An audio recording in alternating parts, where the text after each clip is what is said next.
All right. So thank you everyone for joining us. We have Bear River here, one of my very, very good friends, and someone who knows so much about the moon and how to work with it in your chart. So I'm going to just pass it over to you, Bear, and you can get going. Yeah, let's dive in. I thought that I had a whole hour and a half for the lecture part of things, so I'm going to go a bit quickly and do this part and all the things. Yes, okay, I can see the chat. So this talk is a bit of an expansion and a tweak on a talk that I've been giving, and a monthly kind of condensed webinar version that I do for my patrons. And the thing that I'm really interested in looking at stems from my past life in my early 20s, late teens as a personal trainer. So you'll hear me make quite a few analogies to working out and physical activity, but I try to make it as accessible and relatable as possible to everyone. It's really all about looking at the moon and using moon work or lunar work to get in deep into self-discovery. And from self-discovery, I think, or at the very least, self-discovery seems like a necessary prerequisite to self-empowerment, and I think that it naturally leads to it. So let me move all the things out of the way so I can press the buttons. So today's lunar mission, we are going to learn the lunar routes to self-discovery. So the sun has lots of different ways that we can learn what we identify with, the ways that we like to shine and express ourselves. Mars can teach us a lot about the way that we physically embody our energy and push against the world, the way that we get hot or heated.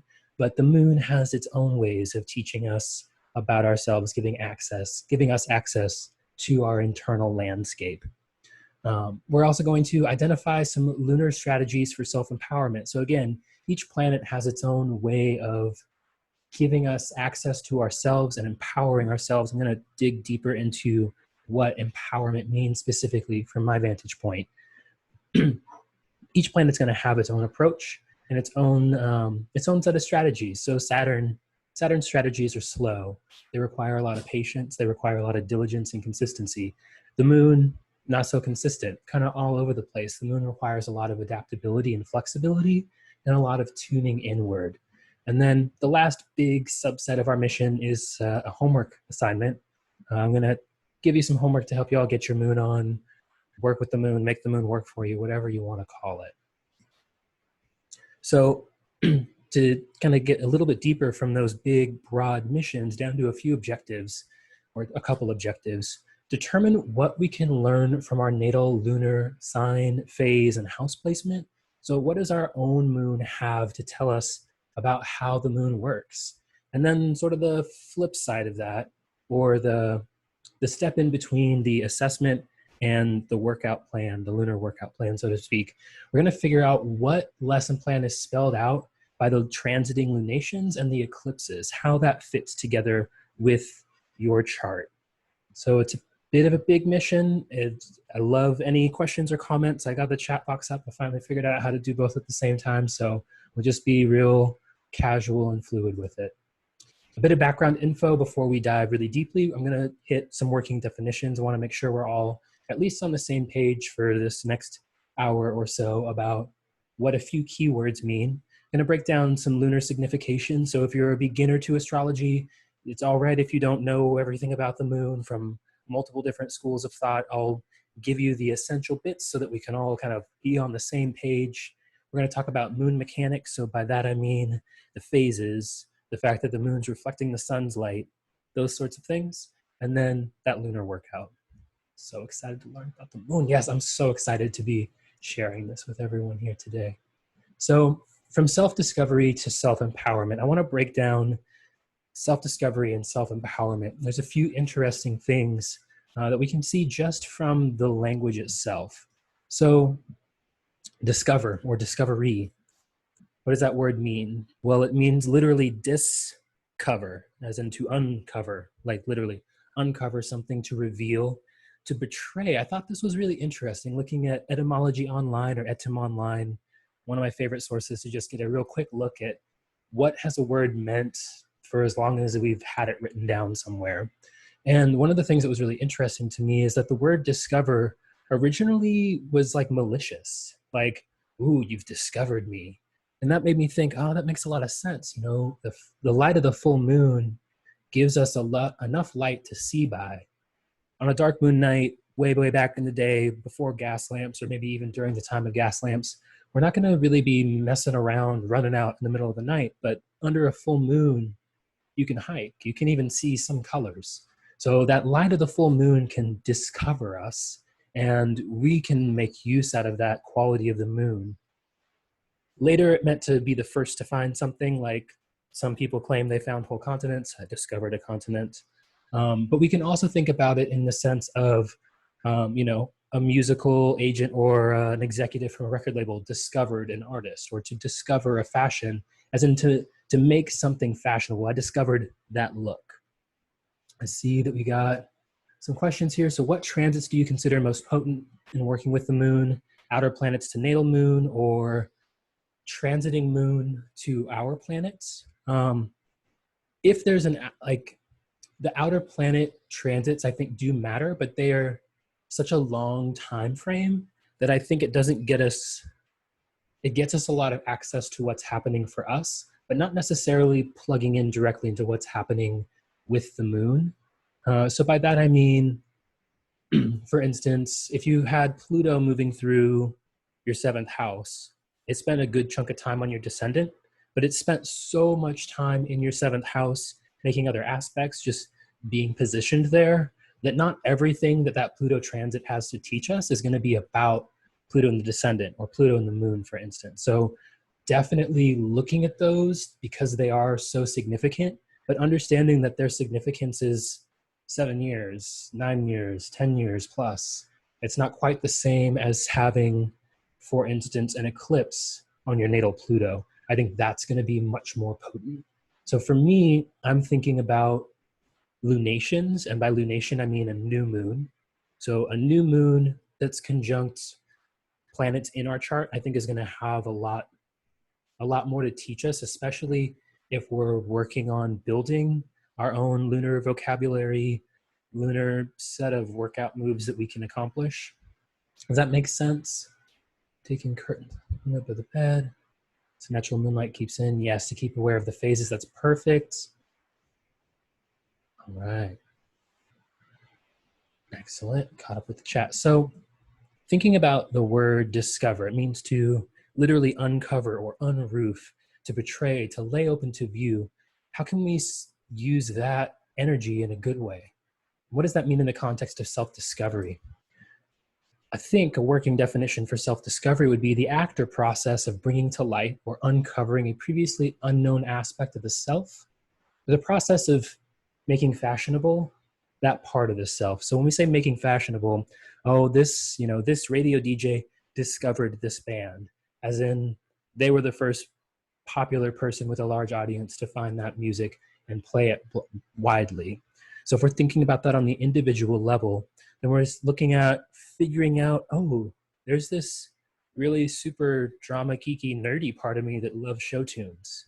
So what does it mean to discover that part of ourselves? It's not just like, oh, I really loved Wicked. It's cool. Now I'm going to embody that. I'm going to bring that more into my life. Let me sing Wicked. Maybe it's just in the shower, but it's the process of making that part of ourself that we didn't know about previously, or we didn't share outwardly previously, bringing that to the fore in a way that really lets that part of our life come into fruition. So power, a little physics equation here for you. This equation, so on the screen it says P equals W over delta T. So P is power, W is watt, but we can also have W stand in for work. Pardon me, it's very hot and I've got sweat in my eyes. So that W can be work or watts, which is a way of measuring an energy output. And delta time means the amount of time elapsed. So anybody who's been into bodybuilding or weightlifting knows that power is the amount of force that we can exert quickly, right? So there's pure strength, just being able to pick something up, or pure willpower, just being able to withstand or endure, to be consistent with a certain decision. But then there's power, the ability to power through the dishes means not just that I got them done, but I got them done quickly and efficiently. So we can think about power in that way. a measurement of the amount of work performed during a specific amount of time. Now, if you attended my NORWAC lecture on the intersectionality of astrology, you know that I'll also define power kind of from the same standpoint, or from the same beginning point, the amount of work we can perform at a given time. But I'll expand that to look at power in a societal way, to say power is our ability to influence our immediate environment. So if we're thinking about power in a way that goes from the individual to the societal, we can say that that power is the ability to, with a small amount of effort or in a short period of time, influence our surroundings or influence the environment around us. So what does that mean in terms of self-empowerment? Well, empowerment's funny. So on the left side of the screen, I have empowerment, and just a quick kind of overview of Etymology Online's definitions and the etymology of these words. So empower comes from empower, which really is N as in E-N, Elephant Nancy, to empower, to N put into power, the ability to do. So we can think about way back in the day, it would have been some political thinkers who are writing about empowerment. And they mean in the sense of to empower a political figure or a monarch or some other person, to empower someone, or to vest in someone power in this sense, like authority. And then the ment makes a noun out of the verb. So something can be empowering, and then I experience the noun empowerment. So if we think about this, not so much just in terms of the mechanics of the language or the linguistics of it, empowerment, it's the state of being and the state of embodying, right? So literally being in our bodies, aware of our, let's say, agency and ability to do or act.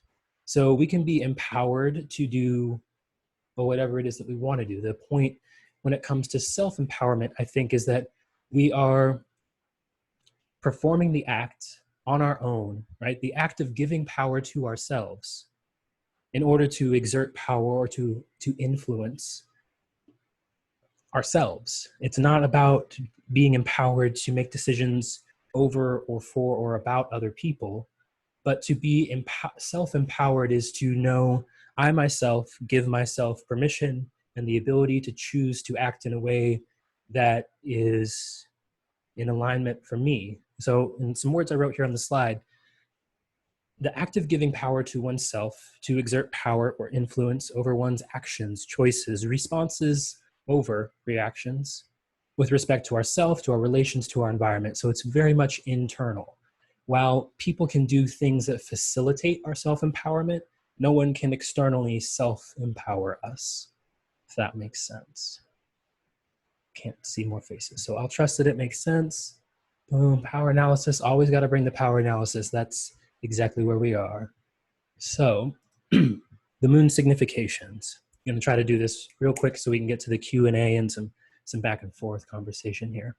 So this is just kind of a summary overview of the sets and these 4 different types of viewpoints on the moon. So one set that kind of is going to stem more from the old school, the Hellenistic kind of time period, digestion and assimilation. Assimilation not in the cultural sense, but assimilating as in I assimilated those nutrients into my body and turned them into muscle. So digestion, assimilation, food, the stomach, mother's milk, the body. We can see that all of this really has to do with literally our bodies coming into being and being built up by interfacing with the world around us. A more psychological approach is going to say the moon's emotional security, its attachment, its nurturing, its comfort, it's our safety, it's our needs. Similar to that, but a bit different, and I think we see this more in evolutionary astrology, is looking at the moon as the subconscious, the ego, our memory, our somatic body.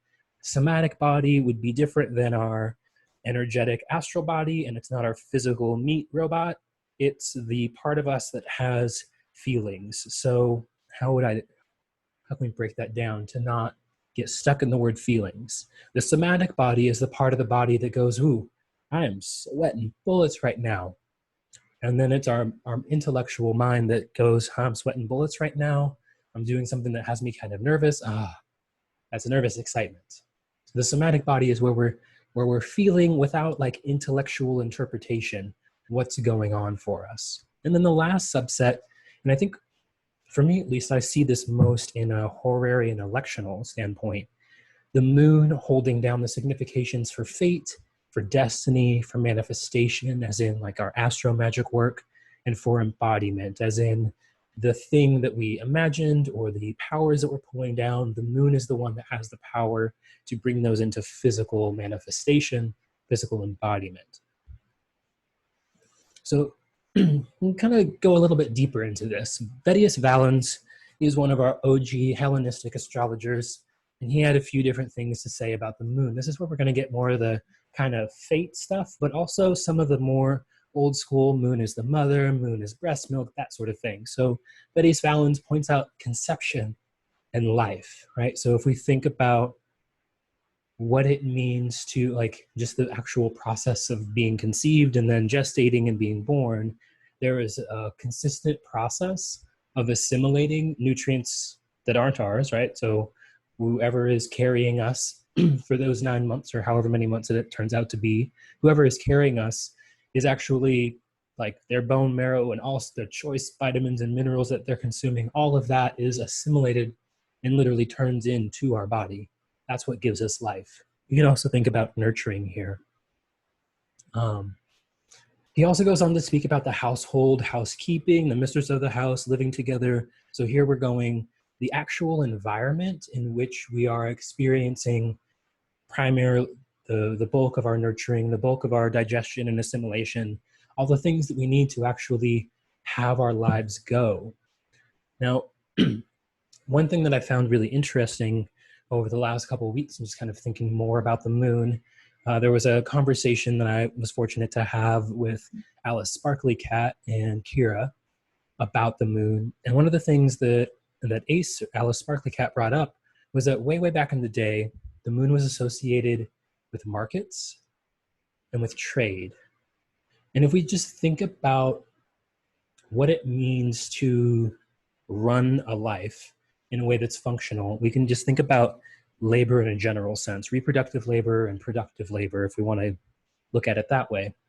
Now, the household is where all the reproductive labor happens, where all of the work necessary to actually wake up rested enough to go do work, or to feed yourself well enough to continue to maintain your health or maybe improve your health, all of that sort of thing takes place in the home.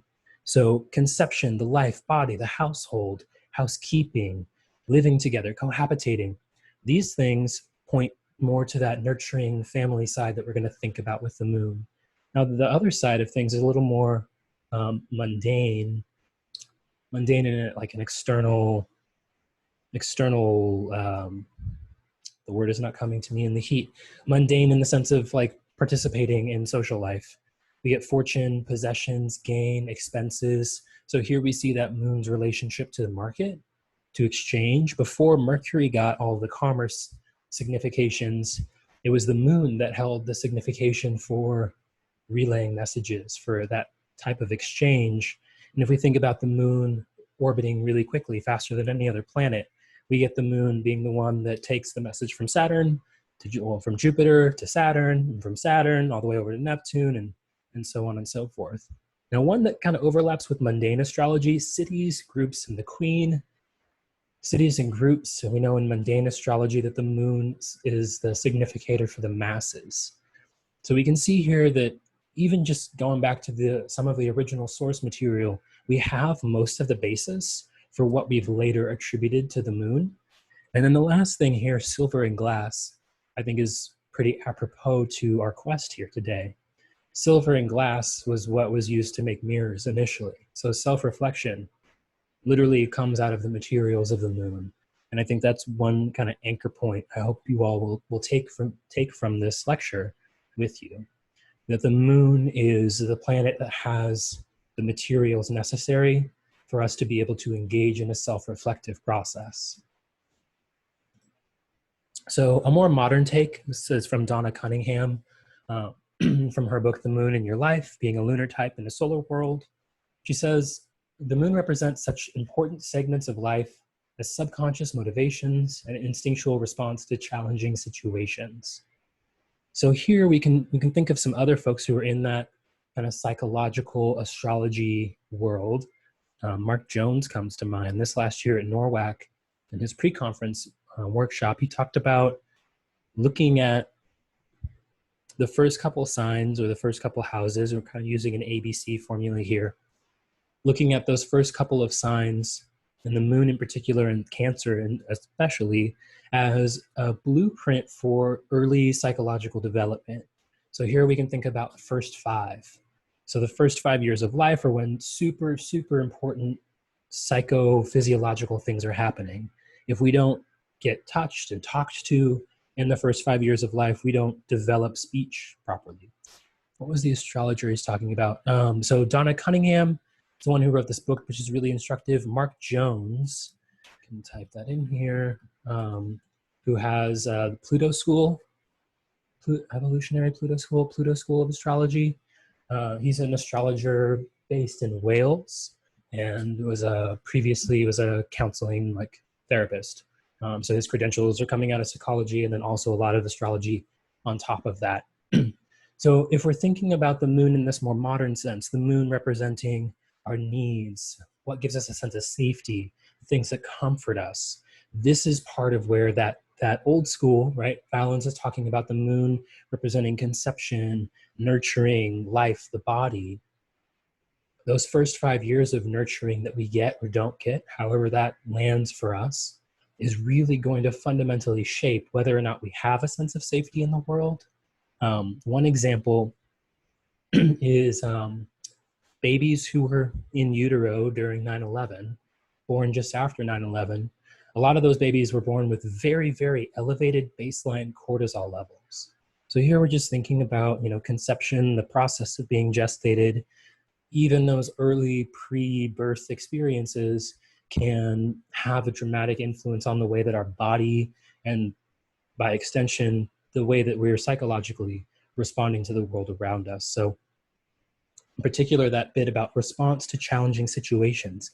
I think this is part of where the moon starts to give us an insight into both self-discovery and self-empowerment. So one example of that, we're working with the moon. Well, the moon represents digestion, assimilation, food, right? So we can just look at the process of food, or even the process of hydration, right? That's a great example. The moon is moist and lends water from a classical temperament perspective. So water, are we drinking enough water? Do we have a routine, a set of habits, a way of being, or a commitment that actually lends itself to our being able to nourish our bodies, nurture our bodies? So if we're noticing that damn, I get thirsty and I just don't even get up to get water, there's that self-discovery moment. Okay, there's a nurturing piece that I don't make that step. So then we can dig a little bit deeper into, everyone drink some water, especially if it's 1,000,000 degrees where you are right now. So the moon is giving us that insight. There's that self-discovery moment, uncovering, there's a part of me that doesn't nourish myself. There's a part of me that hates water maybe. So then that self-empowerment comes from recalibrating our responses to the challenge of choosing to nurture ourselves, the challenge of choosing to unplug, go to sleep, things like that. Cheersing with a glass of water. I'm going to sip a glass of water, well, a bit of water. So if the moon is defining, this is again kind of summarizing some of the key points with respect to our mission here today from Donna Cunningham's book. The moon's defining what's comfortable, what our essential needs are, as in I need a mountain of alone time. Aquarius moon's in the room. I'm sure you can relate on some level. I literally have a need for quiet alone time without any outside influence, or I have a need for snuggles before I start my day. Whatever that thing may be, the moon is going to describe what that essential core need is. It's going to speak to our emotional attachment style. If those first 5 involved dynamics with caregivers that made us feel like, I'm better off alone, I don't need you, we might have more of an avoidant attachment style. The moon's going to give us a bit of insight into that. Yes, aqua moons. Yes, we are in this together. The moon's going to signify that primary early childhood caregiver, That could be an aunt, an uncle, a grandparent, could be one of your parents, one parent, however that works out, that person that you as a little tiny person thought like, that's the one I go to, the moon's going to have something to say about that person. It's going to have something to say about our somatic body, how we actually feel feelings. So if we have a Saturn ruled moon sign, we might figure out we have feelings that we haven't processed yet or felt yet because we have a stomach ache, because we've clamped down on that feeling, and that Saturnian restriction process is happening in the somatic body. Or we might find, if we're an air moon sign, that the somatic body filters out through our thought process. It's what I think about the things that I'm noticing in my body, as opposed to, one of my best friends is a Cancer moon, and they just like their emotions happen in their body and in their face and in their demeanor all at the same time. So that moon is really speaking to our subjective experience. So that's one way that I like to contrast the luminaries.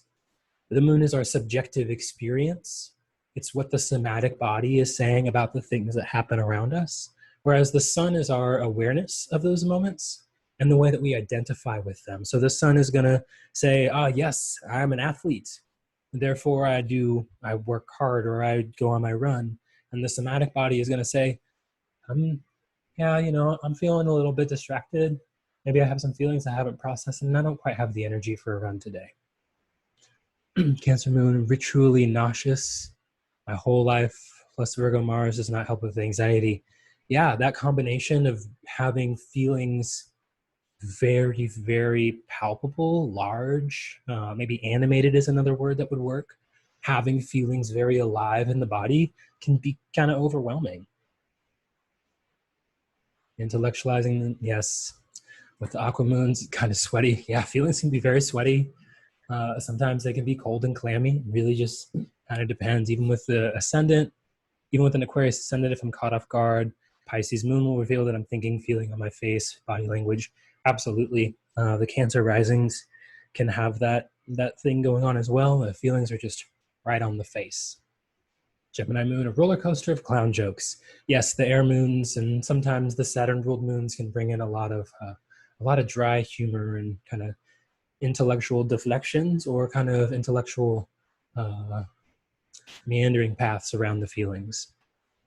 Do you think the phase of the moon during time of birth has an impact? Definitely. I think for new moon folks, I think there is more of a tendency to need to have that moment of incubation, a moment of things happening and coalescing internally before they can be expressed externally. For the first quarter moons, I think that those folks tend to express a need to really initiate and drive action from their side of things.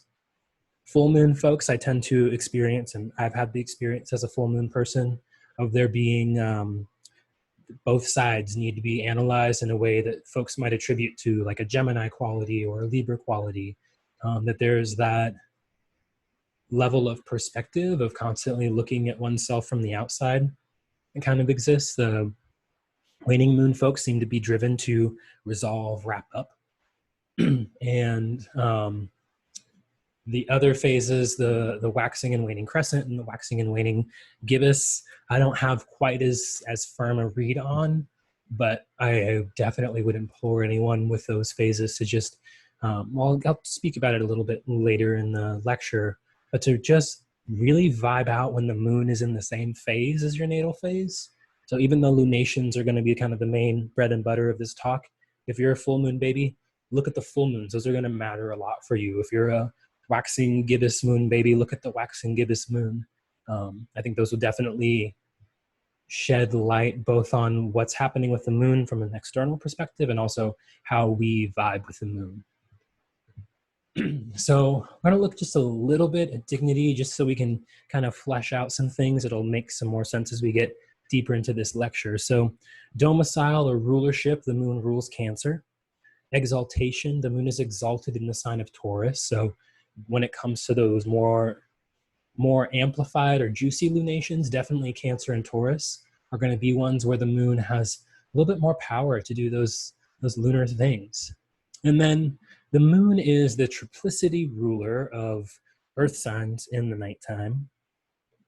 And then the moon is obviously the nighttime light, the nocturnal sect light.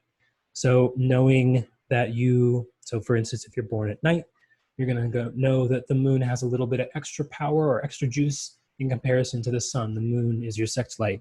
If you were born at night with your moon in an earth sign, you know that your moon has a little bit of extra juice, even if it's a Capricorn moon or a Virgo moon, not just that Taurus moon if we're looking at a night chart. So we're going to want to think about this mostly in the context of working with the transiting moons, but definitely if your moon fits any of those categories, you know that that moon is really going to, you know that your moon is going to be loud and it's going to have a lot of influence in your chart. Do I believe in detriment for the moon as well? Like Capricorn, totally. The moon, so the way that I think about detriment and aversion or debility in charts, so it's the kind of the opposite of dignity. The way that I think about essential debility or accidental debility, like being in a house that's not so hot, is that the planets have a certain function they like to perform, and certain signs facilitate that better than others. So for instance, Mars can be aggressive, but we can even just strip away like the judgy words. Mars is vigorous. Mars is energetic. If we put a vigorous and energetic energy in a library, that doesn't work out so well. If we put a vigorous and energetic energy in a sauna, in a space where they can work out in a physical way, hiking in the woods, having some ability to exert themselves physically, whatever that looks like, then that Aries or that Mars is going to have a better go of things. So the moon, what does the moon want to do? The moon wants to bring things in and assimilate it. So if we think about the moon in terms of just the light, the moon starts out dark and then it starts to get some light, get some light, get some light. We can kind of think about it like the moon is gobbling up light, becoming more light as it goes. And then it loses its light. All that light that it's gobbled up is now starting to do something, turn into something. So if the moon's gobbling up light, assimilating all of this energy, assimilating all of that energy in a context that allows us to use that energy to nurture others, process of gobbling up food and building up their bones and all of that, the moon works a little better there. The moon represents digestion, assimilation, and food. Taurus already has a lot of those vibes. Like Taurus is where I'm going to go if I want to have a picnic. So the moon is going to really be happy. We could even go so far as to say that the moon, the highest manifestation of the moon is to nurture in a way that is soothing, comfortable, feels natural, full of ease. And that's going to be a Taurus thing. So the moon in Capricorn, the moon wants to nourish and nurture and to eat. And Capricorn, Saturn, right? Saturn is like skin and bones. Saturn is restriction. Restriction is the opposite of getting things and bringing them in. If you're like literally we can think about restrictive diets mean you eat less. That's kind of what Saturn, a Saturn ruled sign like Capricorn wants to do. And then we got Scorpio, which is so intense, so deep, that emotional process maybe doesn't lend itself to nurturing, just like doing shadow work or, going through therapy with a trauma therapist. That is very healing and that work is important, but that work doesn't feel like fluffy sunshine and your mom or your grandma's or your, someone in your family's best meal. That's not that vibe. So yes, debility is definitely real. Debility or detriment doesn't mean that those planets don't work. It means that they have to work differently. They have a different set of tools to accomplish their goals. Have I noticed the impact of fasting for Saturn moons for emotional clarity, reducing the impact of digestion and elimination, and interpreting somatic stuff? I do not fast for Saturn. My body is already too wired, so that's not one that I have personal experience with. One thing that I have done for Saturn, though, is to not have dairy or sugar in my coffee, to restrict the diet a little bit, be a little more plain and bland, a little more Spartan, to still restrict, but do it in a way that still gives my body all the stuff it needs. Definitely, I think if you're in a Saturn year versus a moon year, there's some things in terms of perfections and transits that I would kind of tweak exactly what work you're doing there. Constance asks, what does natal moon conjunct natal north node signify? It means that it's really going to depend on a few other things in your chart, what sign is involved. and I don't think we'll have time to go totally into that. But the moon conjunct either of the nodes means that you were probably born during an eclipse, unless there's some real specific stuff going on with where the moon has landed, kind of like earlier this summer when we had Cancer eclipse, Cancer solar eclipse rather than a Gemini solar eclipse. But generally speaking, planets conjunct the nodes say to me that that planet has to do with the gift or the natural inclination of that node. I'd interpret it in more of an EA way, so there's a lot of extra steps that need to happen. But definitely that says to me that the moon is going to be something you really want to work with the moon conjunct the north node. See if there are any other Q&A. Cancer moon in the 12th for lunar eclipse. Constantly feel like I'm building towards a sense of culmination, especially in my social justice work. Is there an anti-capitalist or anti-oppressive way to turn this energy inward while still manifesting for liberation?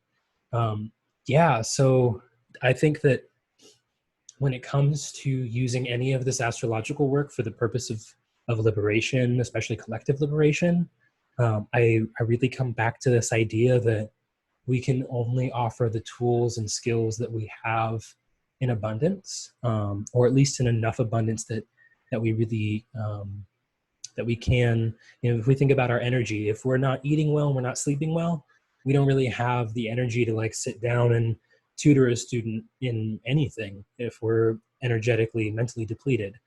So in that same way, if, the moon is about the way that we are interfacing with the world around us and how that impacts us in a feeling sense emotionally, and how that impacts our body actually like building up all the things that a body needs to work. So when it comes to looking at that moon, building towards a sense of culmination, really manifesting that light externally, I think it really comes down to having that internal stance perfected, so to speak. So, really having a fluent and fluid relationship with nurturing yourself physically, emotionally, taking time off when your body asks for a break. I think all those things are essential, particularly in the context of social justice work, to be able to step out on the front lines, whatever those front lines may be. I spent a couple of years in AmeriCorps working with students, and to come in to work with a student who's had a rough life, you've got to be well rested. You've got to be clear about your own emotional boundaries to be able to interface with folks who are experiencing a lot of trauma in their lives. You have to know that secondary trauma can happen, and you have to know how to move through that. My sign, I have a full Aquarius moon, and that rules my chart. I'll leave it there. So I'm going to keep trucking before we get lost in a bunch of really specific things. Want to try to at least get to what the homework outline is. So the actions of the moon, this is another, put a pin in it. This will be really important for the rest of the lecture. The actions of the moon collects and translates light. So I talked about the moon gobbling up light, and I talked about the moon being a messenger, taking the message from Jupiter to Saturn, and then over to Neptune, and then over to Uranus, just looking at the planets as they're configured right now. So the moon is translating light, bringing it from one planet to another, without getting into really complicated like electional examples. The moon is the telephone messenger of the sky. And the moon is also tasked with materializing and manifesting things. We can even think about the word material, matter, literally the core root for mother and material, comes down to those same sounds. The moon also familiarizes. So if we think about the moon having its joy or rejoicing in the third house, that's where a lot of third house significations come from, nothing to do with Mercury or Gemini. So the moon familiarizes what lives in the third house, or the things in our immediate environment, the things that are familiar to us. The moon, just like looking up in the sky, the old familiar moon, whatever face the moon may have that day, there is a certain, I can't think of another word besides familiarity. The moon is close to us, and it's something that is immediately accessible. It's not like trying to catch Mercury in the sky, which is kind of difficult if you don't know where to look, and it's a little fuzzy. It's not familiar or routine or regular to see Mercury, but the moon is just like consistent buddy, like your favorite pair of socks or something. The moon satiates. So if the moon represents our core needs and what makes us feel safe, the moon is what gives us a sense of satiety or being satisfied.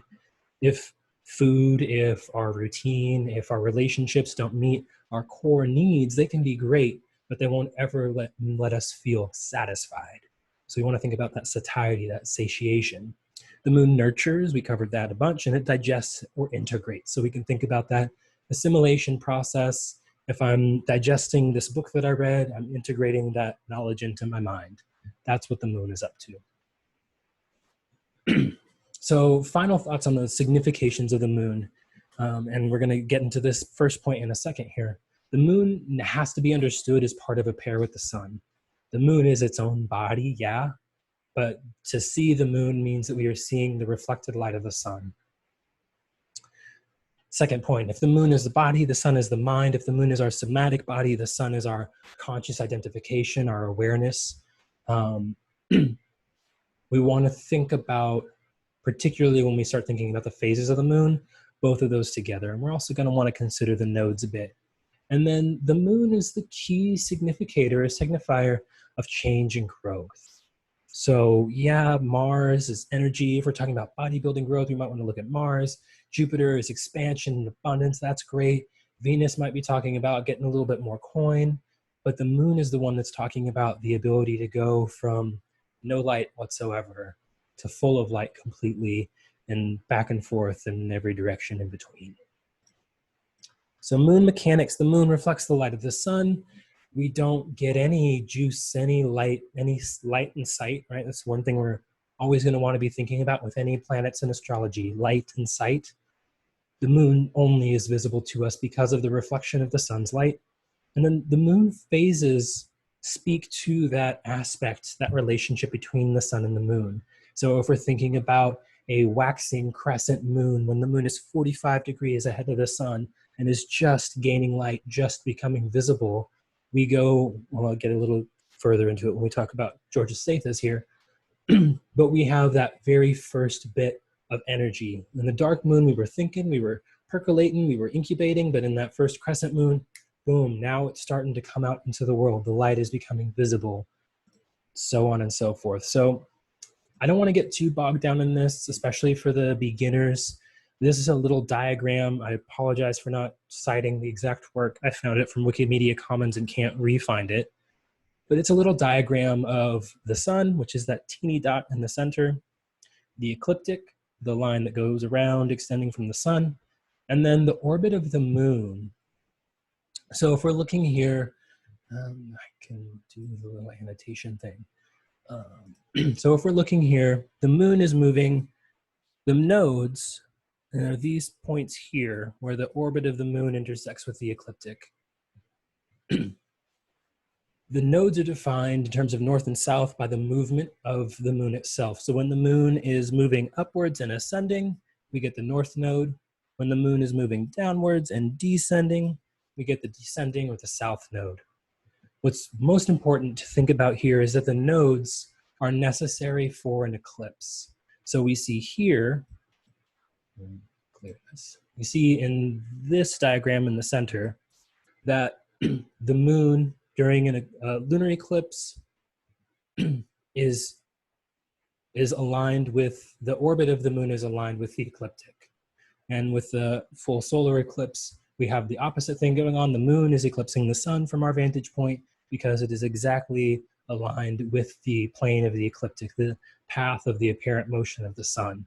So those nodes, which means knots, show a point where our conscious identification and where our somatic experience, our somatic body, where those two get knotted up. And that's not typical to have that knotted up quality, just like it's not typical for an eclipse to happen. I don't know if I'm going to be able to follow all of the questions in the chat right now. We'll come back to that. So the important thing to take away here is that the nodes, the sun, and the moon are all explaining just one set of mechanics. And that set of mechanics is what we can see when we look up in the sky from our vantage point on Earth, just like everything else in the astrological charts that we're looking at. Okay. So more descriptions. This kind of shows you that in a slightly different way, the orbit of the moon down here at the bottom, L for Luna, going up across the ecliptic that extends from Sol. So the moon's traveling above and below the ecliptic each month. That's where we get declination. That's going to be a bit advanced for our time here. But one thing that is interesting to note is that the moon is going to be traveling the fastest when it's at the bending of the nodes, that point where the moon switches direction from descending to ascending. That's where it's going to have its maximum declination. But most importantly, with that speed of the moon, things come a little bit quicker. So if we're thinking about planets that square the nodes, right? That square is the same thing as that bending. So for us, for the next 2 years, roughly, we're going to be looking at every time the moon moves through Virgo and Pisces, the moon's going to pick up a bit of speed. There's going to be a bit more going on, a little bit more volatility. And those new moons are going to be the halfway point in our eclipse cycles, those 6-month cycles from one solar eclipse to the next or lunar eclipse to the next. I did that one. Glad we kind of got a little bit ahead here. Another way to look at the same thing, that alignment of the Earth, the moon, and the sun, that's what gives us those fancy eclipses. Moon's nodes are so much fun. So the phases of the moon, this is one thing we're definitely going to want to think about, particularly when we're assessing our own charts. Pardon me with these ice packs back here. So the key to the phases of the moon is that it is literally the metaphor of light and sight, or the literal metaphor of light and sight. What we can't see in the chart has difficulty being made visible in our lives. If you've got the moon below the horizon in a night chart, that means there was no moon in the sky when you were born. That means the moon's significations and qualities and lunar type things are going to be a little more difficult to make visible in your life. And then another thing that we can think about is that there's a bit of a parallel in a monthly lunar cycle as compared to the annual cycle of lunations.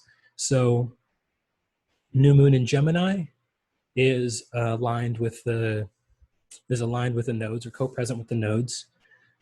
New moon in Gemini, quarter moon phase, full moon phase, the third quarter moon, then we get the Cancer moon.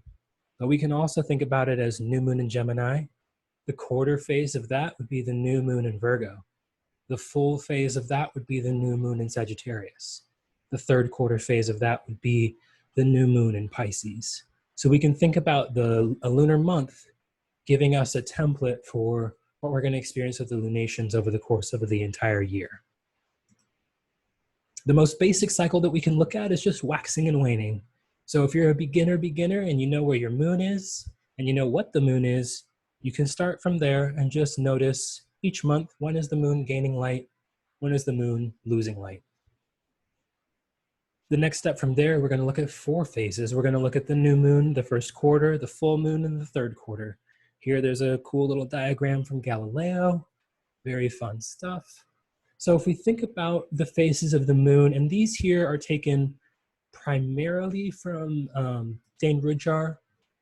No specific source for this exact way of breaking it down, but we can think generally of the new moon as being about initiating, opening, and growing. If we're looking at just 4 phases, if we look at 8 phases of the moon with the crescent and the gibbous phases, then we want to look at that new moon differently. But these other phases are going to line up well in either system. First quarter moon gives us friction, challenge, effort. We need to do more to manifest whatever it was that we were thinking about during the new moon. The full moon is the big reveal. We can finally see what actually came of our initial efforts. There's that balance aspect of being able to see both sides, right? The perspective, the sun and the moon are opposite sides of the earth. Awareness and self-awareness, particularly when thinking about the individual. And then the third quarter moon, tension, integration, resolution. With that first quarter, we had to fight to get the thing we wanted to happen. Or we can think about like the seed growth analogy. The first quarter moon is when the little sprout is trying to bust out of the shell of the seed. And the first quarter is when the sprout's a sprout and we can see what's going on. And then that third quarter is when that sprout, which is pretty delicate compared to the full grown plant, has to be able to withstand the sun and the rain and the elements. So a new moon, this is our upcoming new moon on the 18th, on this coming Tuesday. New moon is going to occur when the sun and the moon occupy the same degree in the sky. It may or may not be the best phase for beginning new ventures. I'm increasingly inclined to say it's not the best phase at all. And then the new moon is going to highlight the issues of a new house for the month ahead. So if you are a Leo rising, this new moon is going to accentuate and emphasize your first house for the next month. If you're an Aquarius rising, then it means your seventh house is going to be lit up with this new moon phase of this upcoming lunation. The first quarter moon is when the moon moves to 90 degrees ahead of the sun. And that's where we get those challenges to whatever was initiated at the new moon. Dane Bridger calls this one a crisis in action. So it calls for actively working with the themes of the house and the sign that the moon is transiting. So for instance, this upcoming first quarter square moon will be with the sun already moved ahead to Virgo and the moon in the sign of Sagittarius. So we'll be calling and we'll be asked to actively work with the Virgo and the Sag in our chart to bring about whatever that Leo new moon was all about for us. Yeah, so calls with actively working with the themes of the house that the sign that the moon is transiting. Then here's that upcoming first quarter moon at 2 degrees of Sagittarius. And this is an interesting commons picture that I found of a drill bow. And I thought it was a really good example of what that square energy is about. You have to have proper right angles to make a bow drill work. So if we think about this point here where the fireboard meets the drill, that's where we get that 90 degree, that square energy. And the friction caused from that drill. Here we can think about the friction caused by the moon squaring the sun, squaring that Virgo sun fireboard. That Sagittarius moon drill heats up that board is what allows for that action to create a result or an effect in our environment. And yeah, Dane Bridger calls this the crisis in action. So what the crisis that we have to respond to is the need to act in a specific way. Now here we can think about the full moon. It occurs when the moon is opposite the sun. One thing that any photography inclined folks will know is that the full moon is 1/3 the brightness of the sun at midday. So that full moon, if we think back to the beginning when I said, discovery, it literally is to discover, to uncover something, to reveal, or to bring to light. That's what the full moon does. If the landscape around us in the nighttime is our subconscious self or our shadow self, the full moon comes about and kind of peels back that shadow, makes things a little bit more visible for us. And so if we're thinking in the context of self-discovery and self-empowerment, the full moon is that opportunity to go, okay, Leo new moon, I worked with you. I did a creative venture and I paid attention to my feelings over the course of this creative venture. And, I really had to focus more to get my morning pages done on the first quarter moon. The full moon comes around and goes, aha, this was the block. This was the hiccup. This is why I wasn't so inclined to write that morning or why I skipped out on my dream journaling this day. The full moon is where we get a little bit more clarity in our self-reflective process. Remember, the moon rules silver and glass. When you put silver and glass together, you get a looking glass, you get a mirror. So this lunar process that we're engaging is all about interacting with our environment in a way that puts up a mirror to our inner process. So the full moon presents an opportunity to reflect on the previous 2 weeks' intentions and actions and results. And from those intentions, actions, and results, particularly when we're thinking about the choices that we've made, we can really learn a lot about ourselves. And in that process of learning, we can choose to empower the part of ourself that was kind to our body and gave us more sleep. And we can choose to turn down the access that our night owl self has to keeping us awake all night. So the closing or third quarter moon occurs when the moon is 270 degrees ahead of the sun. Dane Bridger called this one the crisis in consciousness. So this is where we're doing that internal integration. It presents an opportunity to integrate the experience of the previous phases. I just took another peek at the time, so now I'm gonna double time it ahead. I already talked about the third quarter. 8th harmonic moon, that's where we get the crescents and the gibuses. And this I'm taking from Georgia Stathis, her book Pushing Through Time, which is about synodic cycles, mostly about different planets, not the sun and moon. But she gives a really good outline for thinking about all 8 phases together. So that dark moon is where we begin, where we're incubating. It's not where we do the manifestation work. That's where we get to the waxing crescent. We start exploring how to put the things we were thinking about into motion. The waxing square, we start organizing the things we put into motion. Waxing gibbous, we start cultivating. The full moon, that's where we release. That's where we start to get the first glimpse of the actual outcome. The waning gibbous, we disperse. Now it's time to wind down. This is where we're gleaning, or we're separating the wheat from the chaff. Yes, I started this writing project and I'm editing out those 3 chapters. The waning square, we're rethinking, like, maybe I shouldn't have edited out those 3 chapters. Let's think about it. And then this waning crescent, we get to the incubation period. The waning crescent is also known as the balsamic moon or the disseminating moon. It's where we go and we take all the things that we just created and we pause for a moment and we figure out what comes next. Mysteries of the Dark Moon by George. Excellent.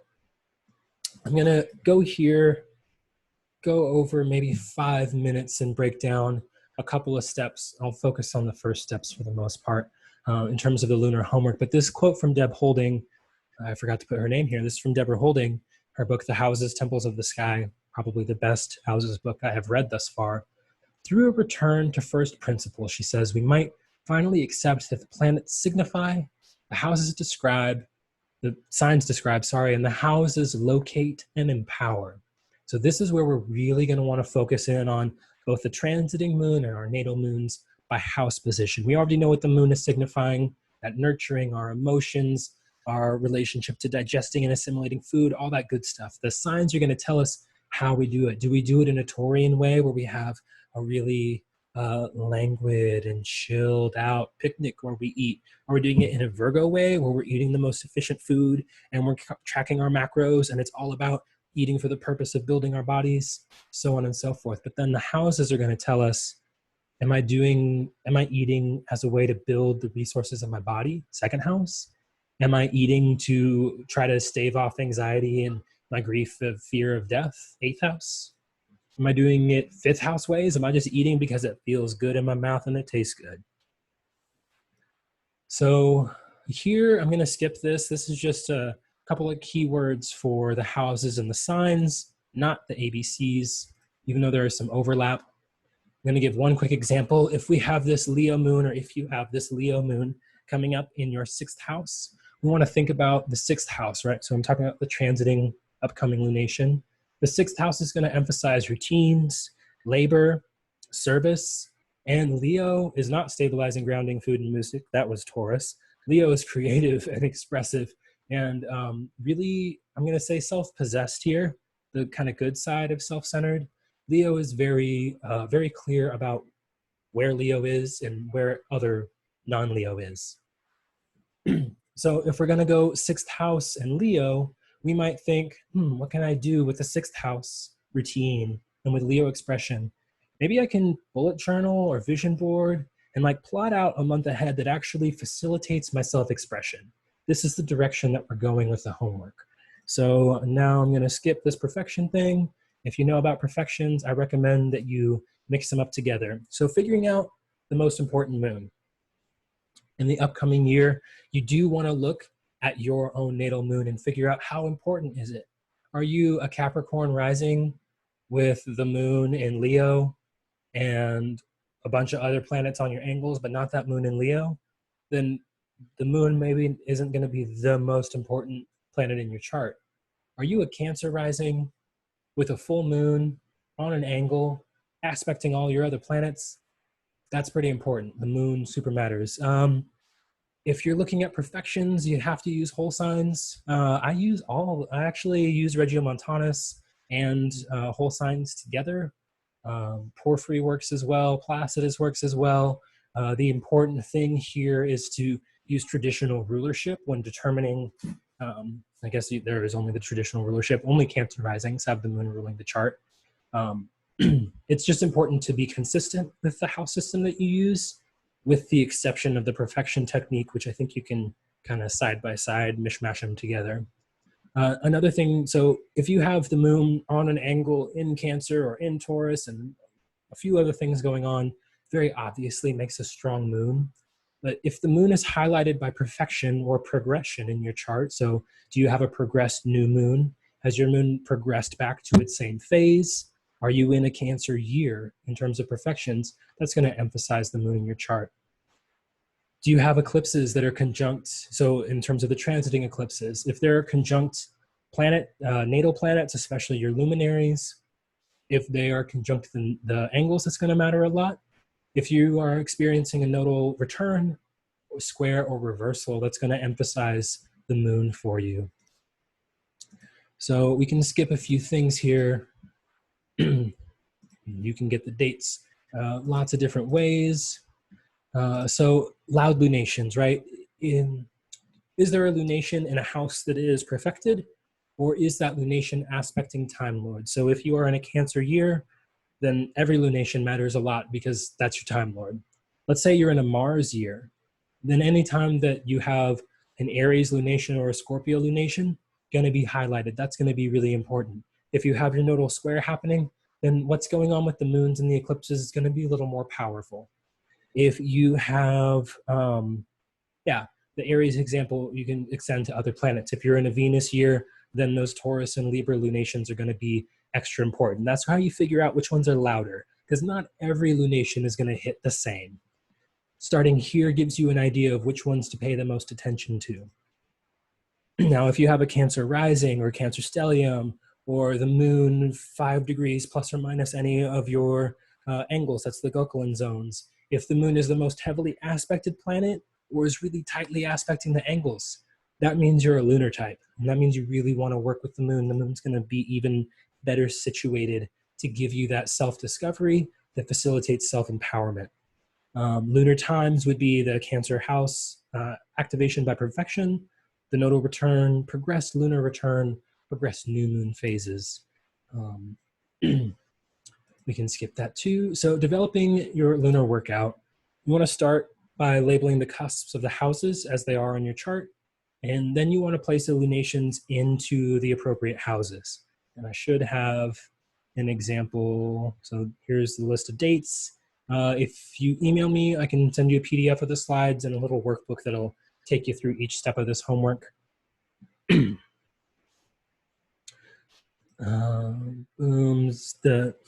So let's see here. I'm just going to skip ahead to this because I think this will help a little bit better. So make a circle, use your chart, print it out from astro.com or however you get your charts, and just plot out where the moon is going to be roughly in each house. You don't have to get the degree in there, but knowing the date of each lunation is going to help. So you can just make yourself a little personal moon calendar. From here, you can kind of move to the next step, which is to note where the eclipses are happening. So that's those little blue circles on this chart here. So knowing when the eclipse happens tells you the 2 houses in your chart for the upcoming year that are going to be the most active and where the most change is going to happen. That self-awareness and self-discovery in those places, I think, almost guarantees more self-empowerment as long as we choose in alignment with our integrity. So yeah, if we think about a lunar month being a template for a lunar year, all 13 lunations, we can think about those eclipses as being like new and full moons for the whole year. They bookmark 6-month periods of time. So you can do a 1-month activity and use each lunation. You can do a 6-month activity and start with an eclipse until the next eclipse. You can do a whole year and track each lunation from the beginning of Cancer back to Cancer again. So you can figure out which houses are going to host the solar eclipses really quickly by just noting where is Gemini, where is Sagittarius. Now the interesting thing is that this year we have the last Cancer solar eclipse, and then we won't get that opposite we won't get a solar eclipse with the North Node until next year. But we're going to want to look and see which houses are going to be most heavily impacted by the eclipses.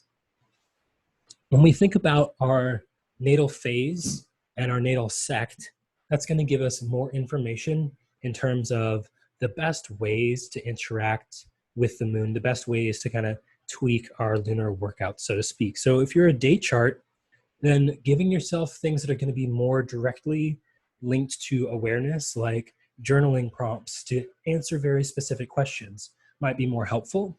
If you are a night chart baby, you might actually do better by taking a bath in the dark or a long shower in the dark and just feeling your feelings, drinking a cool glass of water, or doing a Monday's moon day.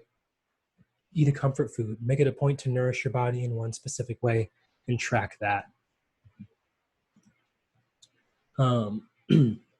Determining your natal moon phase is going to help you figure out which moon phases, transiting moon phases, are going to be most indicative of how the moon works for you. So full moon babies, really noting what's going on in the full moon. I think, and I found that that will link up a bit more with how you're experiencing events around you than always working with the new moon, for instance.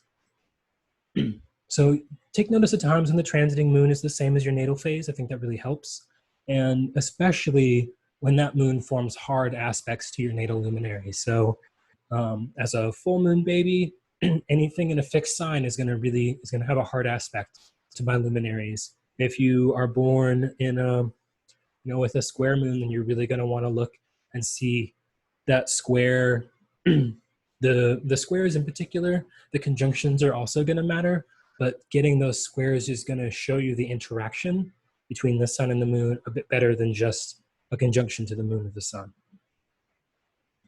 I'm going to skip that part because that's a little complicated, but I'll show you what it looks like. So here I've noted this is when there's a lunation that's with my sun and with my moon. And here's the ones that are eclipses of these little circles. And here's the perfection that I'm in. Anything that happens there is going to matter a lot. So yes, the moon that's in my perfected house is conjunct a planet in that perfected house. So you can start to build layers. And as you build those layers, you'll see, certain ones jump out a bit more, like, wow, okay, so there's a lot going on with that Aquarius lunation. It's doing multiple different things in my chart. And then I think the next one, you can go really ham and you can track your bright blue, your annual perfection, dark blue, the monthly perfection, and see when do you have a lunation that activates on multiple levels. So for instance, Aries year with Jupiter residing in the perfected house, and then boom, I come along to an Aries lunation that's conjunct Jupiter, and it also activates a house that Jupiter rules. Boom, that's really big, as opposed to this Libra lunation that's just like, doesn't match by rulership, it's just a lunation, not quite as important. So this is one way that you can dial in which are the most important ones, and working with those lunations with more intention and energy than all the other ones that are new moons, but not the most powerful new moons for you specifically, are the ones that I think will accelerate the process of self-discovery and self-empowerment. I also agree this should be a long workshop and not a short little class. So you can get really complicated with it. Boom, those are the most important ones. I'm going to skip the rest of this because we're already a little 8 over instead of 5 over, and let y'all ask any questions that you might have. Thank you so much, Bear. Important? Thank you. Yes, my contact info, psycheandsoulostrology.com, Yes. Bear at psycheandsoulostrology.com. That's the easiest way to get a hold of me. Monthly, I'm dropping them in the chat too. Perfect. Right now. Yeah, Patreon, once a month before the new moon, we do a specific to the upcoming new moon version of this. That's a bit more forum conversational. Yes, I think there'll be a longer workshop format coming out in the year ahead, but that's very tentative. Yeah, I mean, we can't get enough. Also, I guess this is a good time to just let people know I have a podcast coming out, and there's going to be a whole episode about the moon with Bear and Alice Sparkly Cat. So take a look out for that, because that's launching next week. So if you want to hear Bear talk even more about the moon, yeah, that episode will be launching in a couple weeks. But besides the point, we're going to be, I have a couple, there's a lot of Q&A questions actually, if you want me to read them off to you, Bear. Yeah. Cool. So this first question says, "Hi Bear, I really love the way you do astrology and really appreciate this talk. I have a Cancer moon in the 12th house and I was born right before a lunar eclipse. I consistently feel like I'm building towards a sense of culmination, especially in my social justice work. Is there an anti-capitalist / anti-oppressive way to turn this energy inward while still manifesting for liberation?"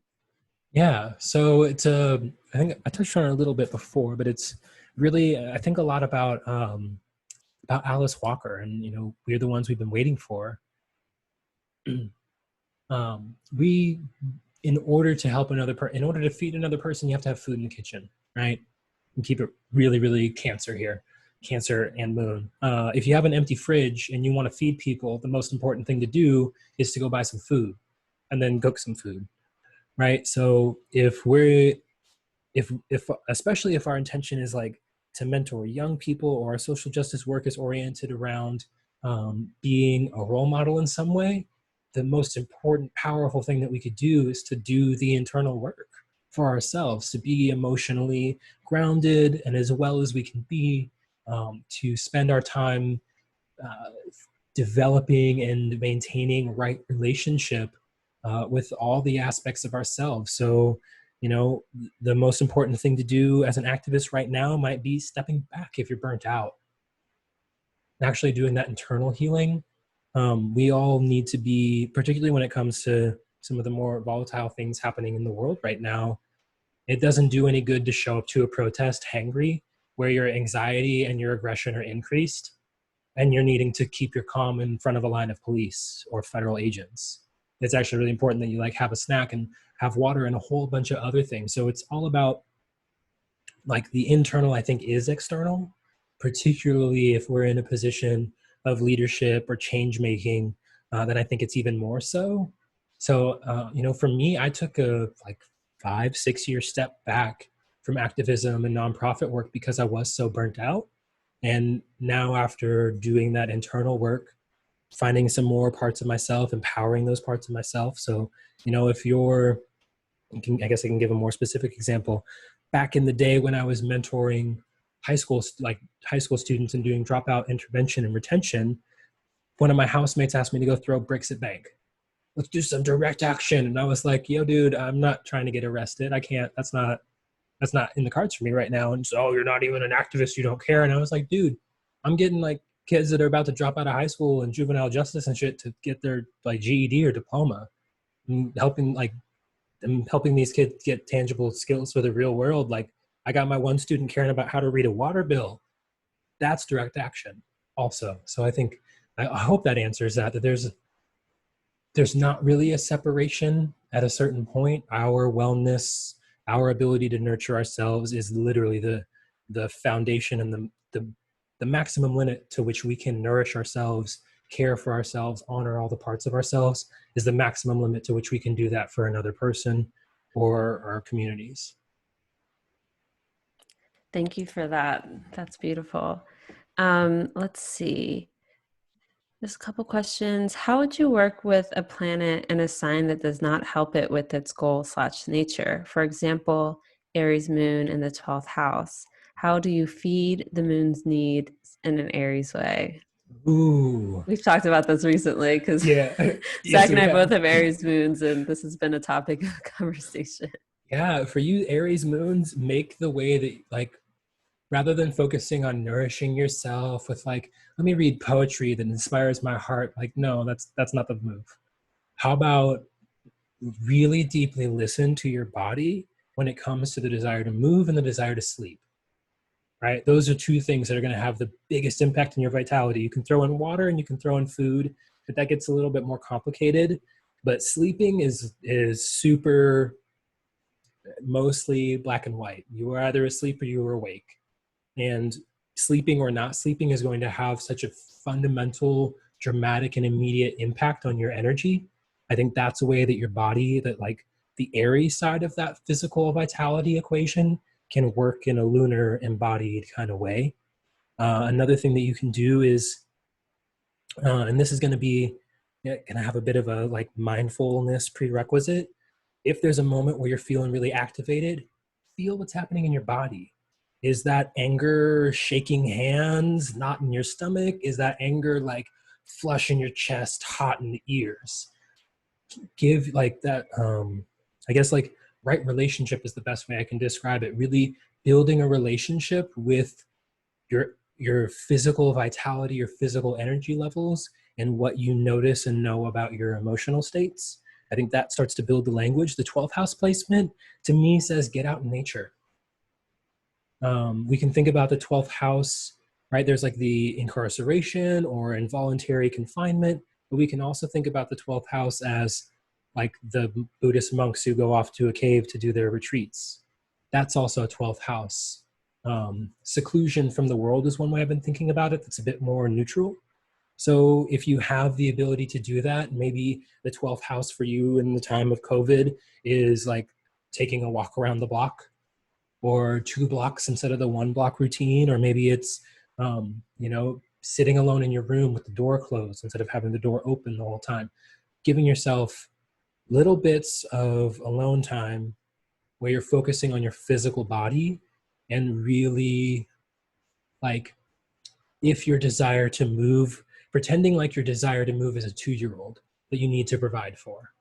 Ooh, my desire to move is really up today. I better give it a constructive outlet so that it doesn't crayon all over the walls. I think that's one way to start to build that relationship. And then from there, you'll get your own language. I'm a Cancer rising, so my whole moon thing is very different than somebody with a Taurus rising is going to feel.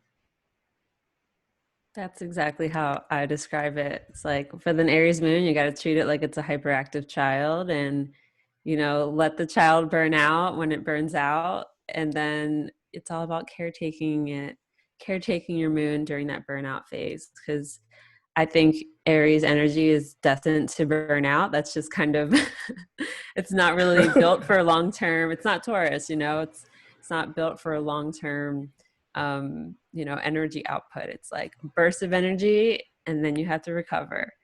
So I love that, Bear. Thank you. Yeah. We'll do one more. Let's see. I like this one. If I'm working on a sobriety phase or starting a weight loss or workout regimen, is there a better time to begin this based on the upcoming moon phases? Yes. Yes. Begin when the moon's light is waning. If you want to get less, then do it when the moon is getting less light. It's definitely going to be a big one, depending on your chart. If you have a night chart, I maybe wouldn't overemphasize Saturn in that particular way. If you have a day chart, like Saturn is your sober homie. If you have a night chart, Saturn might make you feel really depressed and restricted with your life choices. But a Mars moon, so the upcoming Scorpio moon, might be a good time to like, I'm going to cut some stuff out and use that sharp Mars quality to remove and abstain. You'll have to look into your chart to figure out the absolute best ones, but in terms of the phase, waning light, in terms of the specific lunation, a 6th house lunation potentially is going to already be in that like attending to health crisis and that sort of vibe. And then Saturn or Mars moons, depending on your chart, your sect. Awesome. We're going to hang out, but I'm going to stop the recording right now. So